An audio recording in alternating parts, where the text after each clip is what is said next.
มีทางผู้ใหญ่เพิ่นฝากมาทางเบาสายเป็นสะพานบุญให้พี่น้องเอ้ยก็จำนวน10 ปลายล้านพี่น้องเอ้ย เพียงมั่นนั่นบ่กลัวพอเฮ็ดได้พอซ้ำปุ๊บเฮือนชานอยู่ได้เพียงหันซ้ำใดเขาจะเฮ็ดซ้ำใดก็ซ้ำปุ๊บเฮือนชานได้ซ้ำหันเพราะว่าเป็นพ่อเฮาเพิ่นแบ่งให้เพราะว่าเพิ่นแบ่งเป็นดินเฮือนเลยเนาะโดยเป็นดินเฮือนอยู่ได้เพิ่นตัวเองก็ได้ไปถามเล่าเพราะว่าตัวเองก็บ่สบายเพิ่นก็บ่สบายแน่ก็อ้ายอยากได้แบบอ้ายเองส่งแบบได้ก็อ้ายบอกนะมีแต่จังซี่เพราะว่าตัวเองก็อยากได้แต่ส่งกุ๊บแต่ว่าเพราะว่าส่งกุ๊บนี่มันสิ้นเปลืองหลายเพราะว่าเฮ็ดก็ยากแน่ช่วงส่งโมเดิร์นนี่มันยากง่ายและก็การสิ้นเปลืองก็บ่หลายแน่แต่ว่าเฮ็ดก็ได้ใจทันใจแบบส่งโมเดิร์นมันสิไว้มันสิไว้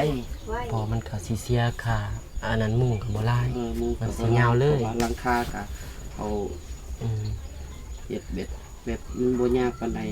แม่นๆแต่ว่าเซานี่เด้จักต้นจักเซาตามเคยก็เก่าเซาเพราะว่าอาชีพเฮานี่บ่เคยใส่เป็นเซาคูใส่แต่ขี้เนาะเฮาใส่เซาขี้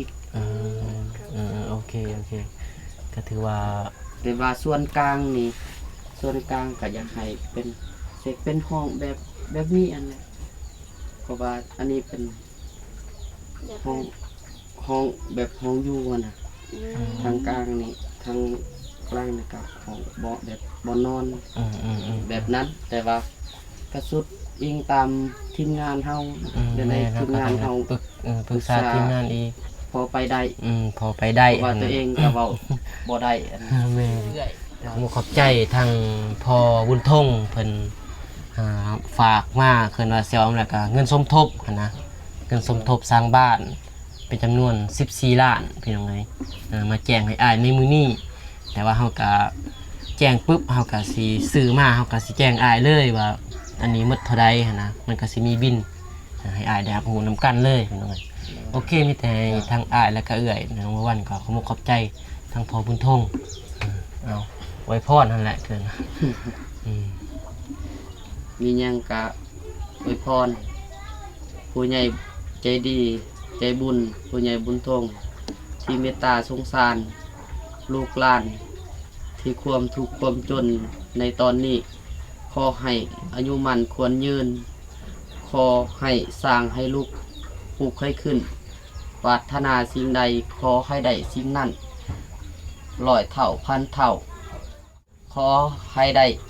แต่สิ่งดีๆมีบุญใหญ่หลายกว่านี้ขอสาธุสาธุ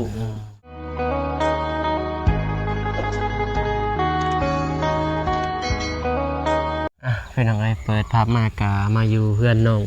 บัววันพี่น้องเอ้ยมื้อนี้ก็เข้ามากับน้องจันทนาพี่น้องเอ้ยน้องจันทนาคนสวยเข้ามาหาน้องบัววันอีกพี่น้องเอ้ยพาน้องจันทนามาบ่เสียเวลาติยินดีมากบ่โอเคพี่น้องพี่น้องเอ้ยกราบทักทายสบายดีเด้อพ่อแม่พี่น้องเมื่อสักครู่ทุกคนพี่น้องการยินดีต้อนรับเข้าสู่ช่องบ่าวสายชาแนลคือเก่าคือเดิมพี่น้องเอ้ยมื้อนี้ก็มาหาทางน้องบัววันสิมาแจ้งข่าวดีพี่น้องเอ้ยเพราะว่ามีงบสร้างบ้านพี่น้องเอ้ยงบสร้างบ้าน สิมาแจ้งให้น้องเพิ่นเพราะว่ามีทางผู้ใหญ่เพิ่นฝากมาทางบ่าวสายเป็นสะพานบุญให้พี่น้องเอ้ยก็จำนวน10 ปลายล้านพี่น้องเอ้ย เพราะว่าสิมาแจ้งให้ทางอ้ายแล้วก็น้องบัววันเลยพี่น้องเพราะว่าเฮาก็บางทีก็สิปรึกษาทำทีมงานแล้วก็สิปรึกษาทางอ้ายเพิ่นว่าถ้า เฮ็ดเฮือนจักเซาหรือว่าทางอ้ายเพิ่นมักแต่ว่าทางทีมงานนี่เพราะว่าเฮาก็บ่ฮู้เพราะว่าบางที6เซาหรือว่า8หรือว่า9เซามันสิมี6เซากับ9เซาพี่น้องเอ้ยแต่ว่าทางผู้ใหญ่เพิ่นว่าครอบครัวเนาะเพิ่น3คนเพิ่นจะว่าเฮ็ดอันน่ะ6เซาแต่ว่าเฮาก็ต้องเบิ่งกับทีมงานแน่พี่น้องเอ้ยแล้วเบิ่งทางอ้ายบ่าวนงอีกที่พี่น้องเอ้ยแต่ตอนนี้ก็เขามาหาน้องบ่วันพาน้องจันทนามาเพราะว่าน้องเพิ่นก็อยู่แต่นอกบ้านมาท่านเขามามื้อนี้ได้เขามาบ่ในบ้านมื้อนี้ได้เขามาในบ้านนี่บ่มื้อนี้นี่ บ่ ฮะบ่วะบ่ได้ยินเสียงเลย เว้าเสียงแห้งสิเก่งยัง ยังสิเก่งใจอีกโอ้ยนังจันทนาคือว่าแหละพี่น้องเลยเฮือนเพิ่นกะเพียงนี้แต่ว่าเดี๋ยวสิเข้าไปหาทางอ้ายเพิ่นฮะกะบ่ฮู้ว่าดินอ้ายเพิ่นเพียงใดพี่น้องเลยแต่ว่านั่นก็เป็นส่วนมันเดี๋ยวสิเข้าไปหาอ้ายเพิ่นแล้วก็ให้อ้ายเพิ่นบอกว่าดินเพียงใดเพราะว่าเฮาก็สิได้ฮู้แน่แล้วก็ผู้ใหญ่เพิ่นก็สิได้ฮู้ว่าดินทางอ้ายเพิ่นซำใดพี่น้องเอ้ยแต่ว่าเฮือนนี่ก็ถ้าว่ารวมแล้วก็ถ้าเฮ็ดก็6เสานี่น้อยเพียง6เสาแต่ว่าถ้ามีเสาใหญ่นี่เฮ็ดกว้างก็ใหญ่เด้พี่น้องเอ้ยแต่ว่าก็เบิ่งก็ปรึกษาเดี๋ยวสิปรึกษาทางอ้ายบ่าวนงเพิ่นอีกทีเพราะว่าเรื่องบ้านก็ทางภาษาก็บ่เคยสร้างบ้านนะพี่น้องนะมันต้องได้เริ่มต้นซื้อหยังแน่เนาะมันก็สิมีหลายต้องปรึกษาบางทีเฮาซื้อมาปุ๊บซื้อสมมุติซื้อตีนเสามาทางอ้ายเพิ่นว่าเฮ็ดเก่าเสาบัดเฮาซื้อ6ก็บ่พออีกสมมุติว่าเฮ็ดเก่าซื้อ6ก็บ่พออีกมันสิเป็นอันนั้นเฮาก็ต้องปรึกษากับทีมงานเนาะคือบ้านน้องจันทนานี่สำเร็จงามน้องวันเนี่ยคือบ้านน้องจันทนานี่ก็งามนิดหนึงเลยแต่ว่าราคาก็สูงน้องจันทนาบ้านสูงพี่น้องเอ้ยเพราะว่ามีแต่ผู้หญิงหลายคน3คนผู้หญิงเพราะว่าต้องมีผู้ชายมาเพิ่มอีกโอเคพี่น้องเดี๋ยวสิเข้าไปหาทางอ้ายเพิ่นเลยเข้าไปแจ้งทางอ้ายเพิ่นพี่น้องเอ้ยแล้วก็น้องบัววันพี่น้องเอ้ยมื้อนี้มาสิค่ำๆตะเวนพอดีสิตกดินมากับน้องจันทนาแหละพี่น้องเอ้ยเพราะว่าน้องเพิ่นก็บ่สู้ได้ไปเลาะทางใดพี่น้องเอ้ยบางอยากก็ล้างถ้วยล้างบวงไปน้องจันทนาไปนั่งดินกับน้องบัววันโทษพี่น้องเอ้ยตะเวนไก่จะตกดินพี่น้องมาคำแน่ทางอ้ายเพิ่นก็คือว่าแหละพี่น้องเอ้ยทางอ้ายเพิ่นบ่สบายแน่ก็สิได้อยู่เฮือนพี่น้องเอ้ยไปเข้าไปเลยนี่นั่งนี่ก็ได้น้องจันทนาเป็นบ่นั่งเกือบสูงสบายดีเด้ออ้ายสบายดีหมดสุขทุกคนพี่น้องเอ้ยสบายดีน้องบัววันอยากเคินกันเนาะแต่ว่าบ้านเดียวกันแต่เคินน้องเจ้าธนานี่เคินกลัวครับว่าแม่นเนาะแล้วอยู่ไกลกันอยู่ไกลกันบ่คอยได้ไปลิ้นน้ำกันเนาะบ่คอยบ่ได้ลิ้นน้ำกันนะแม่นนะพอกันมีแต่อยู่โรงเรียนพอกันชื่อกันอยู่บ่ฮะชื่อเคยลิ้นน้ำกันบ่หรือว่าผิดกันอย่าว่าได้ผิดกันมานี่บ่ถือกันนี่บ่ได้พี่น้องเอ้ยโอเคก็มีแต่สิเขาเรื่องเลยพี่น้องเอ้ยโดยก็สิมาแจ้งทางอ้ายเพราะว่าตอนนี้ก็มีผู้ใหญ่เพิ่นได้ฝากเงินมากับเบาซ้ายให้เงินสมทบสร้างบ้านน้องบัววันนั่นแหละโดยแต่ว่าทางอ้ายนี่สิว่าจังได๋สมมุติว่าอีหยังเพิ่นว่าแบบว่าไอ้ช่างเพิ่นว่าผู้อยู่หั่นนะเกินว่าเรื่องดินหั่นบ่เรื่องดินนี่แบบกว้างบ่ดินเพียงใดเพียงมั่นหั่นบ่กลัวพอเฮ็ดได้พอซ้ำปุ๊บเฮือนชานอยู่ได้อย่างหั่นซ้ำใดเขาจะเฮ็ดซ้ำใดก็ซ้ำปุ๊บเฮือนชานได้ซ้ำหั่นเพราะว่าเป็นพ่อเฮาเพิ่นแบ่งให้เฮาสร้าง คนไอ้นอกเพราะว่า โอ้ เพิ่นแบ่ง เป็นดินเฮือนเลยเนาะ โดยเป็นดินเฮือนอยู่ได้เพิ่นก็เว้าขาดมื้อนั้นตัวเองก็ได้ไปถามเล่าเพราะว่าตัวเองก็บ่สบายเพิ่นก็บ่สบายแน่ อืมแต่ว่าอยากถามนี่อีกนึงสมมุติว่าถ้าเฮ็ดเฮือนแบบโหมดทีมงานหรือว่าโหมดอ้ายอันนี้หรือว่าบ้านนี่นะอ้ายมักแบบว่าให้ทีมงานออกแบบหรือว่าอ้ายออกแบบ เองอะนะ ออกแบบเองนะทางอ้ายมักแบบใดหรือว่ามักให้ทีมงานออกแบบบ่แบบว่าเฮือนแบบเฮือนน่ะนะมันมีก็มี มีทรงโมเดิร์น มีซองมีลายทรงโมเดิร์นอยังแน่เนาะทรงกรุ๊ปเพราะนั้นเป็นแบบนั้นมันต้องเฮาก็ต้องปรึกษาผู้อยู่หั่นนะผู้อยู่มันก็สิปรึกษาสมมุติผู้อยู่บ่มักมันก็บ่เป็นเฮ็ดอีกนะมันเป็นแนวนั้นสมมุติว่าอ้ายว่าสุดแต่ทีมงานอยากเฮ็ดแต่ว่าแนวมันสุดแต่ทีมงานก็บางทีก็เฮาก็เฮ็ดได้นะแต่ว่าสมมุติว่าอ้ายอยากได้แ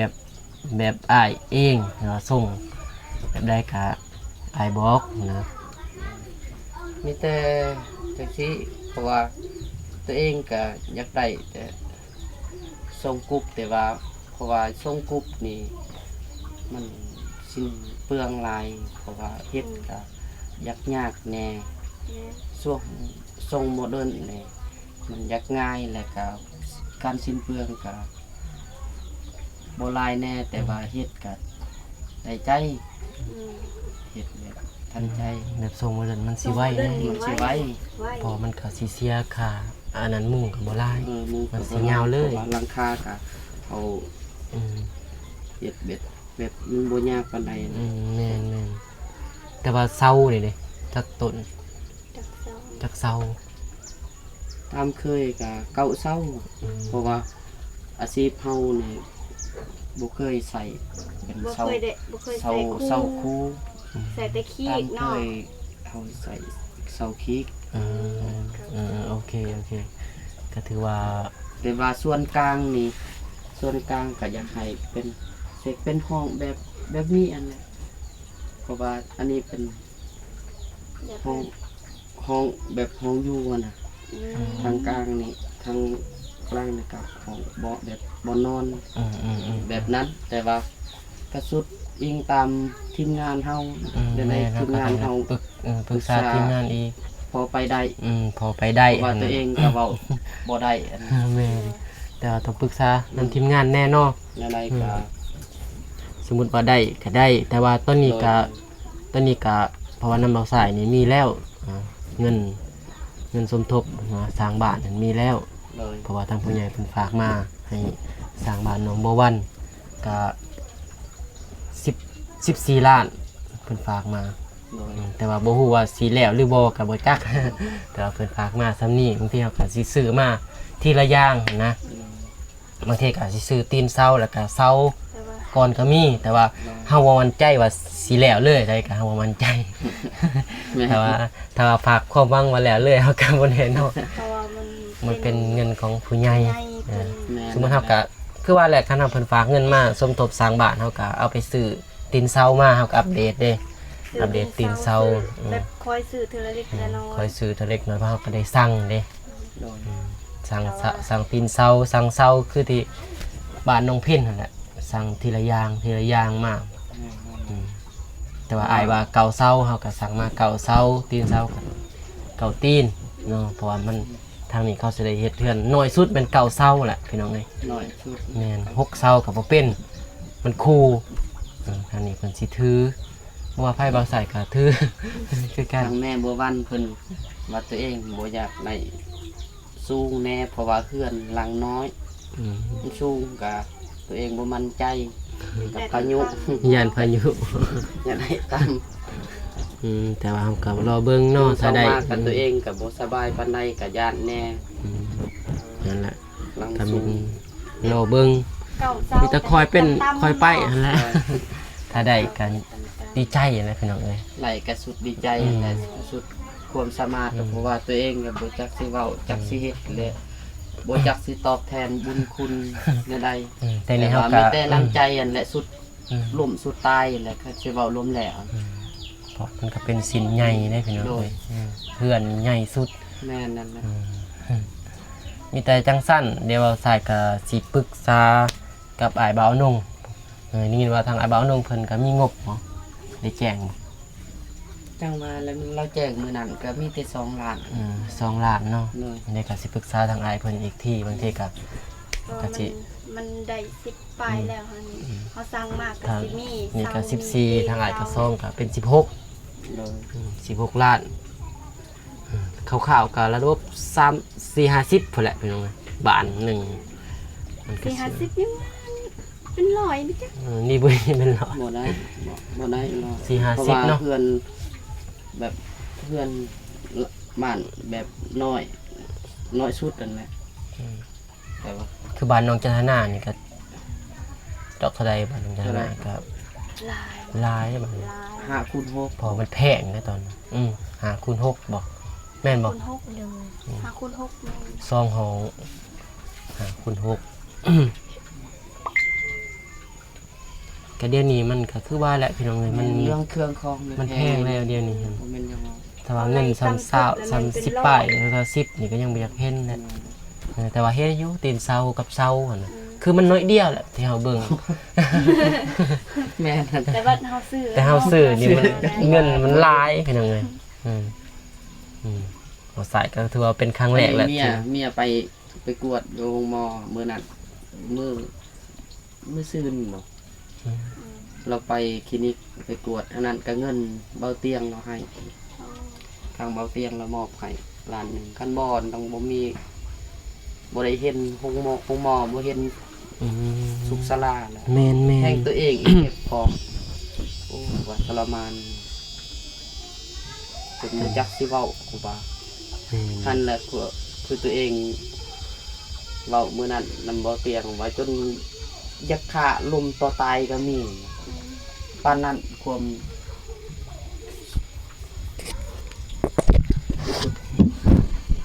จน สิว่าสิสู้ก็บ่มีทางสู้เพราะว่าอาการมันขึ้นนำเฮาเป็นผู้ชายผู้สู้ได้เฮ็ดได้เพราะว่าอายุเกษียณก็บ่พอเท่าใดเพื่อแฮงก็ยังมีพอมีอยู่แต่ว่าอาการมันเป็นจังซี่ก็เพราะว่าบ่จักสิเว้าจักสิเฮ็ด เฮาเลือกเกิดบ่ได้เนาะมันสิเป็นมันก็ ว่า นั่นแหละเลือดเกิดบ่ได้บ่ติแหละ นี่คือลูกนี่ก็บอกว่าโอ้ยนางเลยพ่อก็บ่จักสิเว้าบ่ว่าเจ้าบ่ว่าแม่พระเจ้าก็เลือกลูกแหละตั้งแต่เกิดว่าตัวเองก็บ่จักสิเฮ็ดเลือกลูกตั้งแต่เกิดคือกัน เฮาก็สุดความสงสารแหละ เจ้าก็ย่านตัวเองเป็นพ่อตอนมันบ่เป็นจังซี่ก็บ่จักสิเว้าเจ้าเด็กแฮงเด็กน้อยอีกแฮงย่านบ่ว่าไผนะ เด็กน้อยต้องย่านนะเด็กน้อย มองบ่ติบ่จักสิเว้าคือมื้อนี้มันมาพ่อยอาบตัวเองนี่ตอนเจ้าเป็นตัวเองคือย่านบัดตอนเจ้าบ่เป็นตัวเองเห็นเจ้าเป็นพ่อที่ดีโอ้โหตัวเองก็บ่จักสิเว้า นี่ก็ว่าสู้ๆสู้ต่อไป ว่าอาการนี่มันจักมันเป็น มันคันว่าสิปัวกับก็เห็น FC คอมเมนต์อยู่ว่าปัวกับถ้าปัวกับมีห้องหมออยู่เพิ่นว่าแต่ว่าบ่ฮู้เฮาบ่เคยไปเนาะ คือ มันมีอยู่ห้องหมอเพิ่นว่ามีห้องหมอเพิ่นว่าเฮาไปห้องหมอนี่มันมียาเพิ่นว่าแต่ซี่ได้แต่ว่า ย่านว่าสิมีกับฝุ่นแท้ฝุ่นเฮาก็ไปบ่ฮอด บางทีก็อยู่ฝั่งอยู่ตัวเมืองยังเนาะใกล้ ขนาดเมืองปาเซ่ก็ยังบ่เคยได้ลงเคยกลัว แต่ว่าตัวเมืองปากเซ่ยังหลายเพิ่นบ่เคยไปเป็นจังไดถ้าไปก็มันก็ต้องได้ใส่จ่ายค่าน้ำมันแนวอยู่แนวกินมันหลายอย่าง แม่น ขั้นต่ำสมมุติว่าไปนี่ก็10 ล้านน่ะต่ำ ตามชุด คือเดี๋ยวนี้อีหยังก็แพง แม่นน้ำมันก็แพงมีแต่อดคือว่าแหละอดแล้วเพื่อสิได้เงินก็ยังได้ซื้อข้าวซื้อน้ำอีกเนาะหามาก็สิปวดตัวเองอีก แม่น คิดมากก็คือเฮาเลยมันบ่มีทางออกเลยนะ มันตันมัน มันตันหมด ยังเมีย ยว่าตัวเองก็สุดความสงสารปกติก็บ่เว้าเรื่องเมียเรื่องลูกก็บ่เว้าตัวเองผู้เป็นพ่อนี่ซ้ำบ่มีพ่อบ่มีแม่ อืม บ่ได้แต่เฮามันเลือกเกิดบ่ได้โชคชะตามันลิขิตให้เฮาเป็นแบบนี้เด้ อายหมู่เพื่อนก็บ่จักสิอายพี่อายน้องก็บ่จักสิอายเนื่องบ่แม่นเฮาเลือกมาเฮาก็มันเป็นจังซี่ก็บ่จักสิเฮ็ด แม่น ขนาดเสี่ยวเฮาอยู่บ้านจักรรมเฮาเองนี่เพิ่นก็ยังมาหายโอ้สิหายแนวใดว่าเสี่ยวเอ้ยเฮาสิไปลิ้นกันน่ะอาย อืม เฮาบ่ไปขาดหมู่ขาดเพื่อน อืมบางทีก็นั่นเข้าไปก็มันสิลำบากหมู่อีกถึง แม่น เป็น บ่แม่นเฮาเลือกมาเฮาก็อาย จักนาทีละล้านแบบที่เขาสิว่าเด้อพี่น้องเอ้ยก็มีแต่สิให้ทั้งอ้ายแล้วก็น้องบัววันก็ทั้งเอื้อยขอบใจทั้งพ่อบุญทงเพิ่นฝากมาเพิ่นว่าสิเอาแล้วก็เงินสมทบหันนะเงินสมทบสร้างบ้านเป็นจำนวน14ล้านพี่น้องเอ้ยมาแจ้งให้อ้ายในมื้อนี้แต่ว่าเฮาก็แจ้งปุ๊บเฮาก็สิซื้อมาเฮาก็สิแจ้งอ้ายเลยว่าอันนี้หมดเท่าใดหันนะมันก็สิมีบินให้อ้ายได้รับรู้นำกันเลยพี่น้องเอ้ยโอเคมีแต่ให้ทางอ้ายแล้วก็เอื้อยน้องบัววันก็ขอบใจทางพ่อบุญทงเอาไว้พรนั่นแหละเกินอืม มีหยังก็อวยพรผู้ใหญ่ใจดีใจบุญผู้ใหญ่บุญทงที่เมตตาสงสารลูกหลานที่ความทุกข์ความจนในตอนนี้ขอให้อายุมันควรยืนขอให้สร้างให้ลูกปลูกให้ขึ้นปรารถนาสิ่งใดขอให้ได้สิ่งนั้นร้อยเท่าพันเท่าร่ำรวยกว่าเก่าขอให้ได้แต่สิ่งดีๆมีบุญใหญ่หลายกว่านี้ขอสาธุ โดย สาธุโอ้บอกได้กับน้ำตาไหลบทติบอกบทจะออก มันจะประมาณนี้เด้อ โดย ทางพวกน้องก็สิออกเมื่อมันก็ค่ำแล้ว มีหยังก็เฮาสิเข้ามาบางทีเฮาก็สิไปสั่งเครื่องสั่งหยังหั่นนะเพราะว่ามันก็มีงบสำนี้ก็มันก็สั่งเซาสั่งใหม่ก็บางทีก็สิบางทีก็รอเบิ่งบางทีก็ถ้าซื้อแบบตั้งเลยก็มีก็ดึงสิแจ้งอีกหลายๆคลิปมันแหละ มันจึงชัดเจนนะโอเค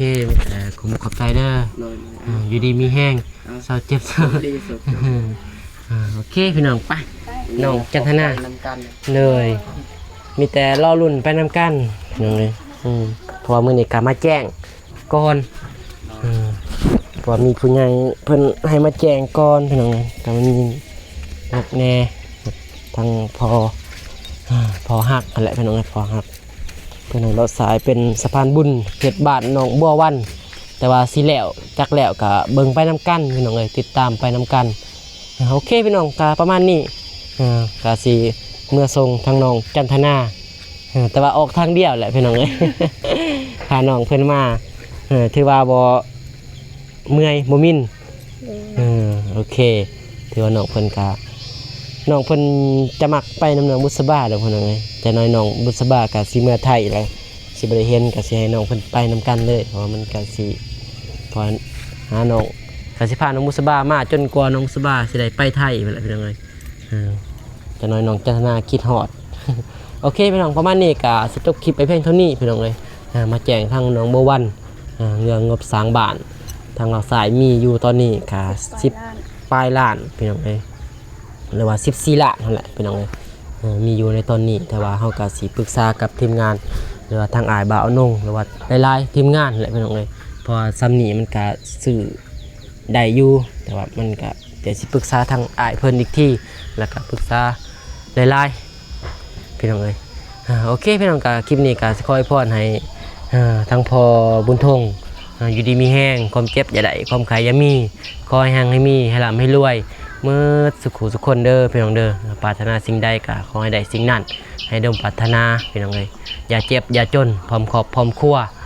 โอเคพี่น้องกาสิจบคลิปเพียงเท่านี้พี่น้องเพราะว่าบ่าวสายกาสิออกเมื่อมาคำแน่มื้อนี้โอเคพี่น้องไปพอกันใหม่ในคลิปหน้าพี่น้องคลิปนี้กาสิขอกล่าวคำว่าสบายดีพี่น้องอยู่ดีมีแห้งมื้อสักครู่ทุกคนพี่น้องไปบ๊ายบายบ๊ายบายพี่น้อง